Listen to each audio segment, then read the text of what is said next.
Hello guys, আমার ইউটিউবে আজকে প্রথম ব্লগ এবং ফার্স্ট ব্লগ। আশা করছি আপনাদের ভালো লাগবে এবং আপনারা শেষ পর্যন্ত ভিডিওটা দেখবেন। আমরা অনেকে বানের কথা শুনেছি, চোখে দেখিও নি। তো আজকে হচ্ছে আমি হুগলি নদীতে পার হবার টাইমে ঠিক মানিকপুর জেটিঘাটায় এই দৃশ্যটা আমার চোখের সামনে পড়লো, তাই ভাবলাম আপনাদেরকেও শেয়ার করে দিই। এমনিতে নদীর ঢেউ দেখলে আমার প্রচুর ভয় করে। আজকের বান দেখেছি, বাপরে, চোখের সামনে খুবই ভয় লাগছে। এই টাইমে নদীতে সমস্ত যানবাহন বন্ধ, কারণ যে কোনো মুহূর্তে বিপদ হতে পারে।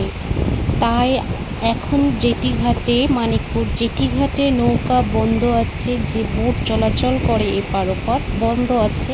তাই আমরা জেটিঘাটে দাঁড়িয়ে দাঁড়িয়ে এই ভিডিওটা বানালাম। আশা করছি আপনাদের সবাইকে ভালো লাগবে। দেখার জন্য সবাইকে থ্যাংক ইউ।